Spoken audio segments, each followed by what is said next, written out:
Hey guys! Today we're going to be talking about the Hunger Games. I'm Mariana. And I'm Mana. And we are from the Reading Games. Well, don't forget to drop your like and subscribe to our channel so you don't miss any more of our videos. So if you guys are worrying about spoilers, don't worry. This video, in the first part, we're spoiler free. Then we're going to move to some spoilers in the movies and then in the books. But we're going to warn you guys so you don't have any kind of information you don't want to before you start reading. Yeah, so without further ado, we'll get started.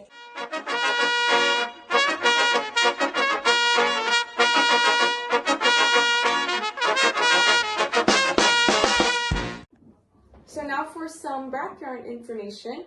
The author of The Hunger Games, Susan Collins, she used to be a writer for children's TV before she got the idea for The Hunger Games. And she actually got inspiration for it one day when she was surfing through TV channels. And on one channel, they were showing an invasion of Iraq, whilst on the other one, they were showing this very entertaining scene from a reality TV show with people competing. And that kind of gave her inspiration for the Hunger Games, not only the aspect of battle royale, where people kill each other and there's only one victor. Well, I'm going to introduce you guys to dystopias. Dystopia is a kind of genre that's set in the future in which people are living in a post-apocalyptic world, or a place where there is an oppressive government. In the Hunger Games, we have the second case. People are being oppressed by the totalitarian government that, in the case of the main trilogy, is the government of President Snow. And the people in the district suffer with a lot of misery, poverty, and starvation, and in some cases, even violence. So there is really a political aspect in those books. So if you really hate politics, perhaps is not the book for you to begin your reading journey with. But if you love politics, you can start with the prequel. That's a book that is more political than the main trilogy. But if you can endure politics for some time, I recommend that you guys start with the first book, that is The Hunger Games, because it's not overly political. Neither is the prequel, but the prequel has a bit more of that political aspect. And Susan Collins knows when to stop. She's going to explain everything really well, but she's not going to over-explain it in the case that it gets boring. And Candace is also learning about politics with us, so it's not overwhelming or it doesn't get too boring, you know? It's boring for the beginning a bit, and not even boring. And then in the end, you see that it's well worth it. Definitely. So you have to push through the first chapters, and that's it. Yeah, the pace picks up pretty quickly after that because she really has to introduce everything, including the system and the reaping, and then everything starts off after reaping day. Everything gets very action-packed. So the system works like this. There are the districts within the country of Panem. It's presumably set in North America, but we're never explicitly told. They're just references. And there are 13 districts, with District 13 being allegedly non-existent anymore after a bombing. But each one of the districts is responsible for a certain thing, a certain role they play in supplying the capital, the powerhouse of the whole system, with a certain resource. So for example, District 7 is responsible for lumber, and District 12 is responsible for coal. And so this is really this way that the capital managed to control the people after the Dark Days, which was when there was civil war in Panem, and the capital was forced to set up this and also the system of the Hunger Games to control the districts. And speaking of prequels, because she touched on that a bit, there are 2 prequels in the Hunger Games series, because there was initially the trilogy, so the first 3, Hunger Games, Catching Fire, and The Mockingjay. And then recently, in 2020, she released The Ballad of Songbirds and Snakes, which is the book about President Snow's perspective. And just this year, actually in March, she released another one called The Sunrise and the Reaping, which is based from Haymitch's perspective. But we won't talk about that one because both of us have not read it. So don't worry if you have and you don't want any spoilers, because we won't give them to you. But we're going to do another video talking about them, so you have to stay tuned. Exactly. And also, I think there's another question that's probably on everybody's mind, which is, what is the Hunger Games? And basically, it's this game where 24 tributes, 12 female and 12 male are put into an arena where they have to fight to the death until there's only one victor. So to get that those people and everything and that in order, there's this thing called the Reaping Day, which is set on the 4th of July, which is a reference to the Independence Day of the United States of America. So Susan Collins sneaked that in, actually. And so on the 4th of July, everyone of the districts gathers into like this open space, often in front of the Justice Building, and they get registered and everything. And during the ceremony, there's a bowl with names from every male person in the district, and then another one for every female person in the district. And then one is picked from each, and then they're chosen as the female and male tributes. If you win the Hunger Games and you're a victor, then you have to be the mentor for the next year's Hunger Games. So you have to walk the new tributes through everything. So from the interviews and the preparation, the training center days, and then the arena as well. It's nice to point out that this is only one victor out of the 24 reaped. Out of the 24 reaped. And what we have is the Tesseracts. As I mentioned, the people in the district suffer with misery, poverty, and starvation. So most of them don't have resources enough to maintain themselves. So if you're having a lot of trouble, you can ask for a Tesseract. That is oil and bread, which is like for the people in the district is a lot. Yeah. And for you to be able to access this Tesseract, you need to put your name in the bowl one more time. And Katniss has already done this many times, so the chances of her being picked were really high. In contrast, Prim, that is Katniss' younger sister, had never applied for a Tesseract, and she was in her first year on the Reaping. Yeah. So the odds of her being picked were really, really low, and she ended up being picked all the same. And then Katniss, she was really devastated by her sister being picked because she had been through a lot to not let that happen. So she volunteered in her place. Yeah, definitely. And it's, I mean, the kind of shocking moment that sets up everything else afterwards.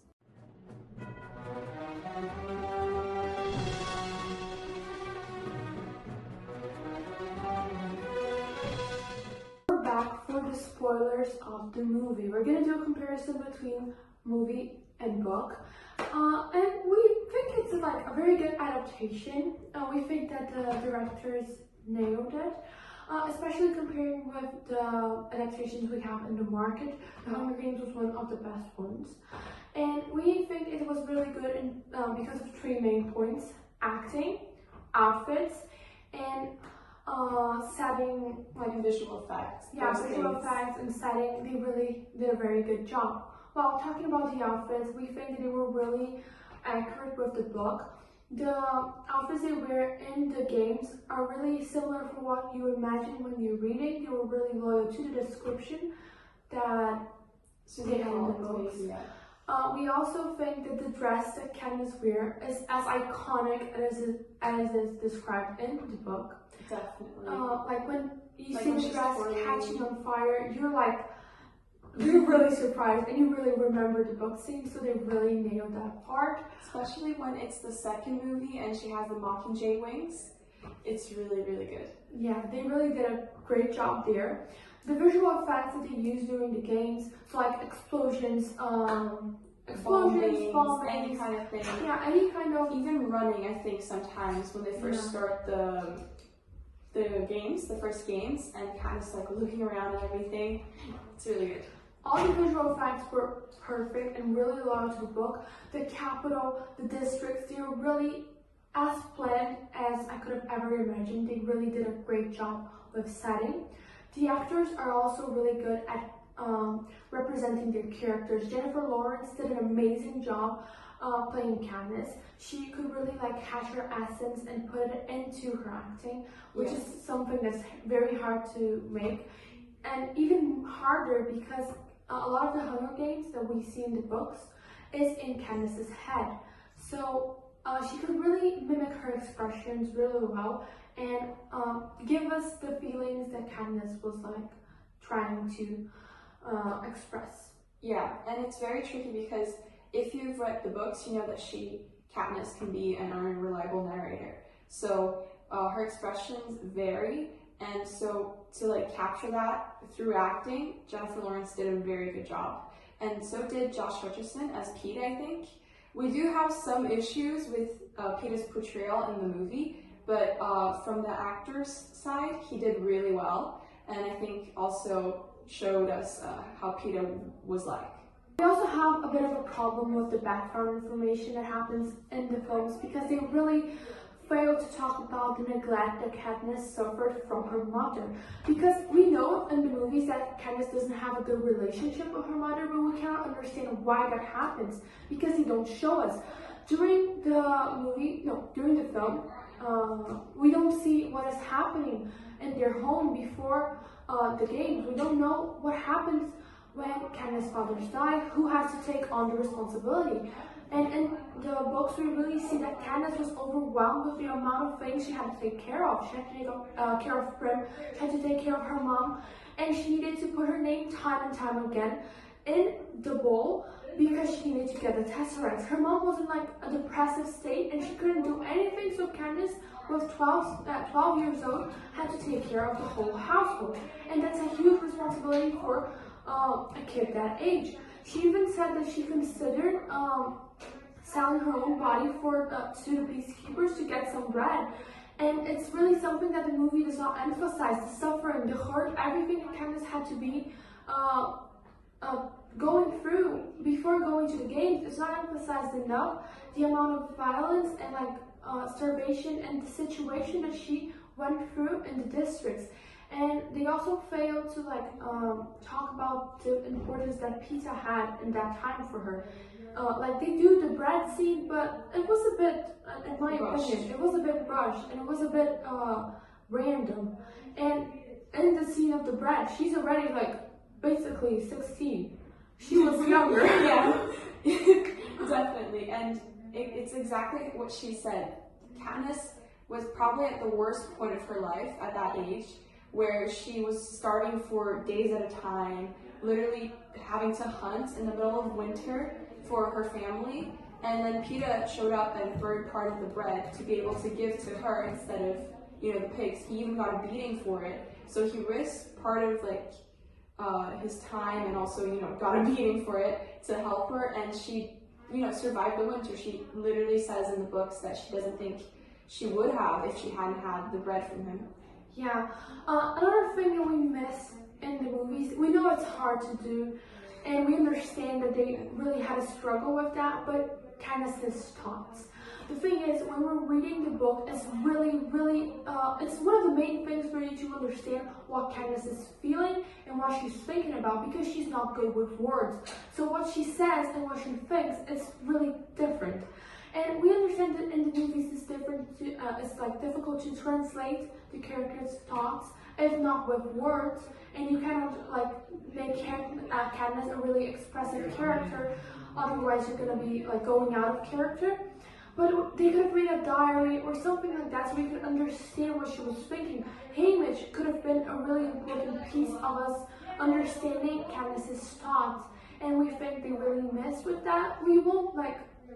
We are not really mad at them because we understand it's hard to do that, but it's really something they could have tried a bit more because it's a really important aspect of the books that wasn't really translated into the movies, even though Jennifer Lawrence did a very nice job with everything she had at the time. They had the leeway for it. They started covering more scenes with the game makers, which we don't even get to see in the books. So they could have, just like she said, used Haymitch maybe, because they do have this excellent connection and communication.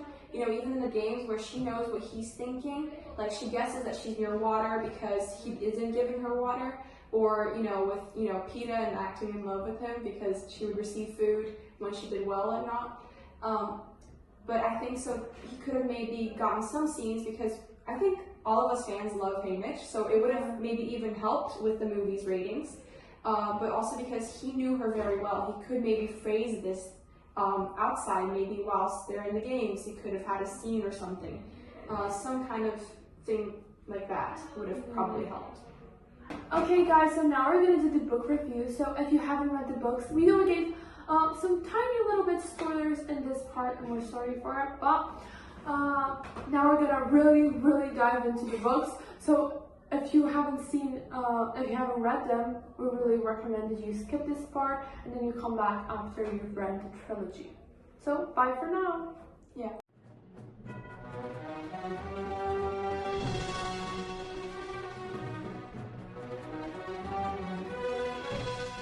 Okay, so now moving on to character development, we really believe that Susan Collins did amazing jobs with all the characters. Katniss, mainly because she's our protagonist, but she begins as this like traumatized girl that had to take care of her family from a really young age.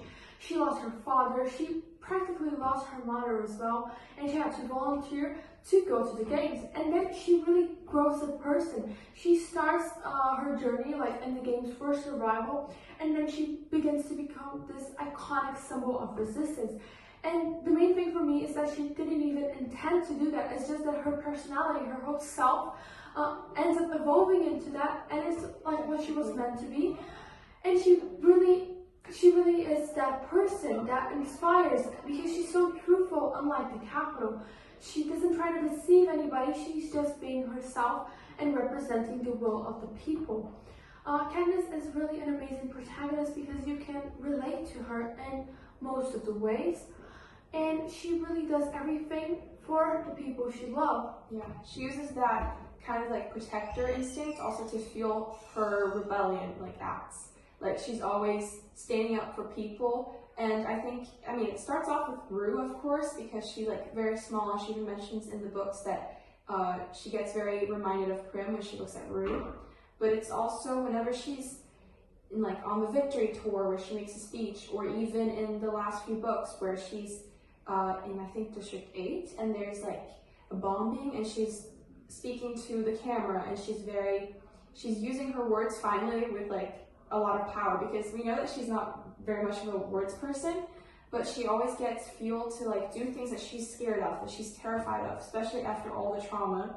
Yeah. To like stand up and do Katniss's everything. bravery is just something that really catches the eye because she's an iconic protagonist and someone that we really want to see grow and evolve throughout the whole series, and Susan Collins really gives that to us. And I also think it's very important to emphasize that she doesn't forget Katniss's trauma. It's something that like comes with her throughout the whole series. She ends up outgrowing it in some sort of way, but she never forgets it. So it's not something that's like overcome. She really lives with it, but she ends up knowing how to deal with it. And it's something that's really important because some series just like forget that their characters had a past, a traumatizing past, just because they became like a protagonist or something. Susan Collins really understands Katniss in a way that it's just amazing to read and see. And Peeta is also a really good character. He really amazes the public. He really has this speech thing that Katniss doesn't have, and it's iconic to see as well. Haymitch is also a really good secondary character because he breaks the tension as he does it. Effie's always really, I think, important to like see how like the average Capitol person is, but she also ends up developing more awareness, and she does end up going to District 13, even though she doesn't have like her wigs, her costumes, and everything. And I think she even becomes a little bit of a mother figure to Katniss a little bit, and I think more in the movies even when she's like helping Katniss prepare and everything.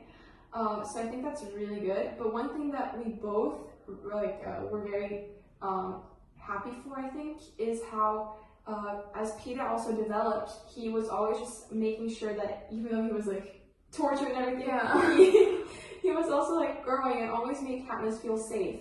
Because with all that she went through, I think that it was something that was really great that he could always provide, no matter what was happening with him, you know? He's just really a really strong character. That's why when we were talking about the movie part, we were really hurt by what they did to him in the movies because it was such an injustice to the character we see in the books. Because Peeta is just, he's such a strong character, such a protector, and he's really someone so kind and understanding. Yeah, a comfort character for us and for Katniss as well. And something we really want to point out is how they did our boy Finnick dirty in the books. How in the books and the movies that they killed him for nothing. We were really sad. Like I cried my eyes out. I couldn't even continue reading after Finnick's death because my vision was just blurry.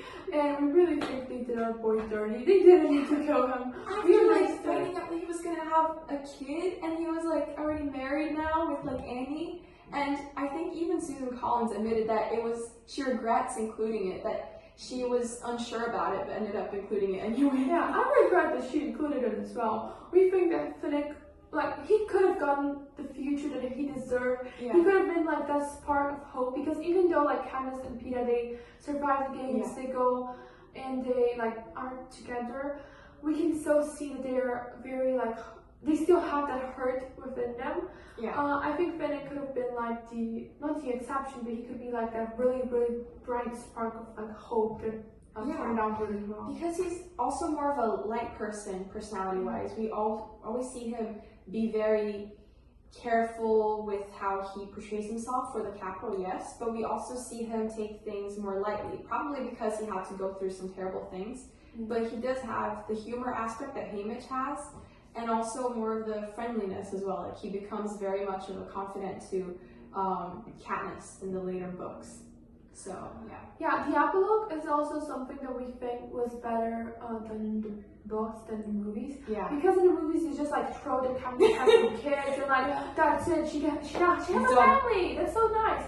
No, in the books, even though we think the ending was a bit rushed, because we wanted to have seen the whole Katniss and Peeta, going back to what they were, because it was very rushed. They had a cute moment with, real or not real, when he's asking her, you love me and whatever. But we didn't get to know their dynamic, going back to normal after. We just get to know that they're, married and they're gonna have kids. But we do like that they go into a bit more detail. I think Susan Collins really uses it to show how Katniss and Peeta are now safe, because Katniss throughout the other books was always I'm never getting married, I'm never having kids, because what if they're picked in the reaping and I have to see my child die in the Hunger Games, especially as a mentor, and as a Victor, I think, as well, because sometimes Victor's kids get picked more often. So I know that she was always worried about that, so it really shows that the Hunger Games is officially over, it's a system done with. Because she was safe enough to have those kids. Exactly. And if it was explained in a book, we could have got something of it and understood it, but they didn't even mention that. So it seems just thrown and rushed in the movies. In the movies, in the books, it's a bit rushed. Yeah, but we get more context. And she even mentions that it took some time. She says it took 15 years for her to agree to have kids, but she felt safe enough with Peeta, by the way, that she did, and they have their happy ending of sorts. Yeah. Now we're gonna go into the books itself. We're gonna break down the books. Okay, so now we're here for the part where we're going to review the books. First, we're gonna talk about some general aspects, and then we're gonna break up the review into the 4 books. And yeah, that's it. Yep. So first of all, we really liked Susan Collins' writing style. Personally, I think what she did really well was the pacing of the book, because she would really pick it up leading up to action-packed scenes, and I think it was really good, especially in comparison to some other young adult books. Personally, I think a classic that didn't get this completely right was the Harry Potter series, because sometimes they would spend too much time on a detail, how a wall was like. But anytime that you're reading The Hunger Games, be sure that Susan Collins' description of anything, if she's spending what you think is a little bit too much on it, it has meaning. Personally, I really love how in Catching Fire, she has Plutarch Heigensby go dance with Katniss and show her the watch, and then she's noticing things, or also within the arena where she's noticing how the arena is a dome, and then the 12 spokes and everything, and then she makes up the connection that it's a clock. I think that it's really nice, and she uses it kind of throughout these references. So. Yeah, the descriptions are really good, guys. It was my first book that I really read, and I was so immersed in everything she described. I could really imagine the Hunger Games in my home, and it wasn't overly descriptive. It was it was just the perfect balance. Yeah, like don't be scared if you're like squeamish and you don't want like to be described blood and everything. She's brief with like injuries, so you know what's happening, but it's not like she's making you vomit. So about the prequel, The Ballad of Songbirds and Snakes. First of all, it's based off Coriolanus Snow's thoughts. So we really get to see everything from the president's perspective as he's like growing up of sorts. I mean, he's already almost finishing school, but we really get to see what he went through. He's a terrible person from the start, but we get to see how his environment shaped him. Like there's how he survived through the dark days. So he was there in the capital when the whole capital was starving and were literally like engaging in cannibalism because they were eating each other when they were like starving so much they did not have any other food. And he had lost his parents, so he was just with Tigris, his cousin, and then also I think his grandma. So that was a very, I think, lonely situation for him and traumatic. And then as we see that, we kind of like jump forward to like as he's like in this school and like finishing school. Yeah, but he's in like a scenario of a lot of poverty because his father ended up investing a lot of money in District 13, and District 13 was bombed, so he lost all his money, and his family is like in a state of poverty, but he has to like try to cover this up so he can continue going to school and like having a good reputation. So he really struggles with money as well. Yeah, definitely. And also, he also tries very hard in school. He's the best student because he wants like no one to ever complain about him and for him to achieve all his goals and leave this like poverty because it's affecting him and his cousin and his grandma, and it's just really sad. But we also get to see that like from like how the games kind of develop because he's there when with Dr. Gall, who structured the games from the start. And we find out even that it was his father that encouraged the games to exist because there was this man that when he was drunk came up with the ideas of how to punish the district through the Hunger Games. And then, Snow's father really made like a proposal about it and made it formal. And then we get to see how Coriolanus himself kind of lives up with the legacy because he ends up adding different things into the games as he participating and helping Lucy Gray win. He has sponsors and different proposals of how to make the games interesting so it's like people in the capital watch, because Dr. Gall, who's kind of managing all of this because it's essentially a class project, she really kind of mentors him and helps him think of how to hurt people. I think it really fuels this thing that he always has because from the start we get to see how strategic he is. He's very calculated and he never really shows any care for anyone. Yeah. It's so superficial. Even with Lucy Gray, who he ends up dating later, he gets to kind of, turn on his hatred towards her very quickly. And in fact, there's this theory that I really like, which is that in the end, when she starts suspecting him of having killed the other person, and she's trying to run away, he chases her with the gun and everything, but in the books they just say that he doesn't find her, that he just shoots and hears a sound and then she's gone, and he assumes she's either living in the forest and will die in a few days, or that she was hurt and she will bleed out. But there is a theory that how she is always associated with snakes because she uses it in the reaping, and then afterwards in the arena there's this whole scene with her singing with the snakes. He is bitten by a snake actually, right? And when he goes back to the district and gets it seen by a doctor, they're like, oh, that's weird, there's no venom. So the theory is that actually, because she was always associated with snake, Lucy Gray, that she actually bit him and was trying to get away from him. And Coriolanus Snow, as an unreliable narrator, omitted that. So the theory is that he actually killed her in the forest and just had it as being a snake. So yeah. And we also think it's interesting that Susan Collins isn't trying to give him redemption, because in many stories we just see the villain, oh, he had a motive for this, for that, even though we can understand where he comes from and what happened to him, what shaped him. we understand that he's just a bad person. He's like one of the worst persons ever because he doesn't care for anybody. He starts like hating on everyone. Even his cousin, who has been like there for him all the time, he like kind of suddenly encourages her to have more and more alterations and look more and more like a tiger because of her name Tigress. And he ends up so isolated, and then he has the whole system set up even more rigidly for the districts, and always just so he gets more power and more money. Everything's so empty in his life, and he's always haunted by the memory of Lucy Gray. So we really get to see, I guess, how tragic it is. But like she said, the hurt that he causes is never like overlooked. It's always there. So overall, it was a great book. It was a good book. Yeah. And the best thing, at least for me, is that we can understand that he's still a bad person, that there's changes.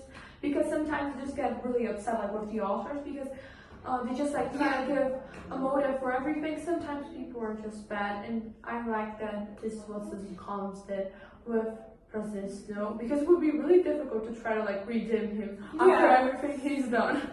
Pretty much. And so yeah, that was our review for the prequel, so we'll move on to the other ones. So now we're going to move on to the main trilogy, and what happens is we think the secondary characters are really important to make this contrast between the capital and the districts, especially because her prep team sometimes they're so surprised that like she doesn't have all the beauty treatments they have in the capital, and she's like, my god, I'm really fighting for my survival out there in the districts, and you're worried about like my hair. So it's really a contrast. Also, when she's picked for the quarter ball, the prep team is like crying their eyes out, and Candace has like to console them. Yeah, has to console them when she's the one who's going to the quarter house and possibly die. So we really think that's like an interesting way to place this emphasis that like districts are really in a different reality than the capital. And we also think the secondary characters such as Hamish and Senna are really, really important, like pillars of support that Candaces have. Especially when Senna's like killed before the game, we can see the impact that has on Candace. And really, it was such a sad death. I was crying my eyes out when I was reading. And Senna's really that careful character that is different from most people in the capital. He really thinks about the people in the districts. He thought about Candace. He was willing to die for her rebellion. Yeah, and he made the dress, like the Mockingjay dress, underneath her wedding dress that President Snow made her wear. Just so, you know, as kind of like a fighting stance, just like she mentioned, because, I mean, everyone believed in Katniss, but with every other victor going into the games, they weren't sure she was going to survive. So Cinna was just trying to make the rebellion go along, because in the end, it was the most important thing. Everything was so unjust, and he always just never hurt anyone. He just put everything that he was feeling into his works, his designs. And it's just really inspiring to see someone that passionate about his work.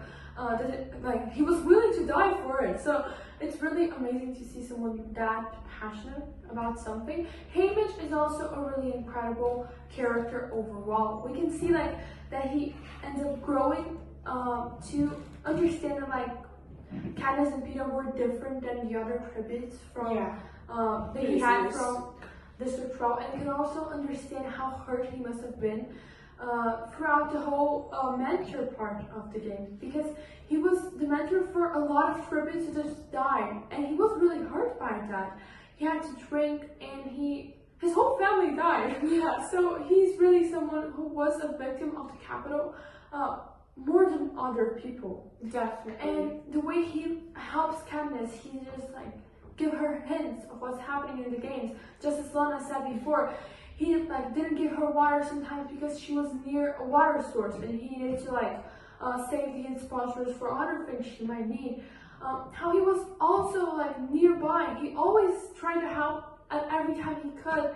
He was willing in the quarter crowd to go in the games again so that Peeta could be out with them. He couldn't because he was picked, but he tried. He was willing to do that, and it's just amazing to see his relationship of like a father to Katniss and Peeta, and also a friend and someone so reliable even after everything he had been through.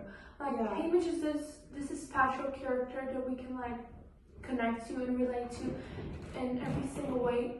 Oh, he's just an amazing character that Susan Collins really knew how to develop and how to make him seem. So- Even sometimes he was like comic and just to like break the tension. He Yeah. has this character that has this A lot of depth. emotional weight in him.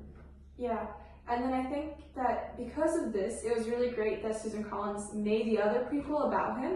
So I think we're both very excited to read it because Yeah. you just get a glimpse of what his life was like in Catching Fire, where they watch his Porter Quell with like double the amount of tributes, and we see that he was very successful in using the force field to win. So he also rebelled in a similar way Yeah. as Katniss with the berries, and his connection with Katniss is really awesome. Yeah. His communication and just understanding her. The third book is not my favorite. I really love the first two more because I think the third book it gets a bit slower, and I miss Peter a lot during the third book, like throughout the whole book. And I really hate Collins for killing Finnick. It was really a very a very sad moment for me, and it's devastating to see Katniss Go into like this kind of bad rut. She's like in this very depressive state. I think it was very much needed for like the plot, but it did make things slower because she's always in her head. She's always suffering. She's basically like dying in, like herself. She's so hopeless. We get to see that, and then I think that makes Finnick's death even more heartbreaking because she gets so close to him. They get to bond. He helps her a little bit. They help and each she other. loses like the glimpse of life she had because Peter's not with her anymore. He's No. really trying to be with her, but he has Been tortured. in yeah, the he's been hospital. tortured. He's also going through a lot. So, like, I think the only word we can use to explain the third book is like heartbreaking. Yeah. Because we see those characters that we love so much going through such a Sad, like, difficult times. sad times. Even though they have been through a lot of things before, they still have like that glimpse of hope that they could win. Yeah. They could just go forward. But in the third book, it's just a heartbreaking in all sorts of ways. But it's really a good book, and it's needed for us to understand the whole weight of the games and the whole message that Susan Collins wants to get across. Yeah, especially with the fight between the capital and the districts, which finally happens. I mean, the resistance gets going, but we get to see that Coin is also corrupt. I mean, with Katniss also getting to kill her instead of President Snow in the end, really shows how it's like a vicious cycle, that we always have to be wary of power. And I think another thing that was really interesting to see is Plutarch Heavensbee kind of role in it. He was always kind of, ahead of everyone and played a lot of parts in picking what happened. He knew how to manipulate people, and we get to see that, I think, even in the movies a little bit, how he knew what Katniss was going to do. He always, we get to see how all of the powerful people were so manipulative that they could control such masses of people, because even though some districts are very small, like District 12, it is a whole country. And you get to see the impacts on everyday people and it being so sad, even though it's turned into comedy or humor and entertainment so often. Even in the last book, they are always using it as a weapon. Even the resistance, they use the trailers and the snippets to fight against the Capitol, and the Capitol does this back with Peeta as well. Even though he's tortured, he has to say things on live television. So we get to see how entertainment is used as a weapon. Yeah, it's important to see the mass manipulation that happens, and it's important to make us aware of what happens with television and with propaganda. So I think Susan Collins really tries to get through us with a really important message. And overall, we really love the books. I think you can tell. So guys, I think it's pretty obvious that we really, really love those books. And we have reread them a lot of times. Every time I'm struggling to find a book I want to read, I go back to the Hunger Games because it's a universe that I really hold dearly in my heart. And Susan Collins did an amazing job. We have some issues in some points, yes, but overall it's just an amazing book that gets an important message across. Definitely, especially in nowadays with the case of also still so many wars, but also the rampant use of AI and entertainment. So you never know exactly what's true, and everything is used kind of like to influence people one way or another, you have to be careful, and I think she really gets that point across. Yeah, it's really important for us, the books and all, because it's an incredible universe with amazing writing and really incredible characters. So we're gonna read the 5th book, the Haymitch book, and we're gonna come back to you guys to talk about it because I'm sure we're gonna love it. And we have other videos linked here, so you can watch our review on Percy Jackson, on Harry Potter, and on Divergent. And please don't forget to drop a like and subscribe to our channel. That's it. Thank you for watching. Bye. Stay tuned for the sunrise on the reaping. So, really. Sorry. Yeah.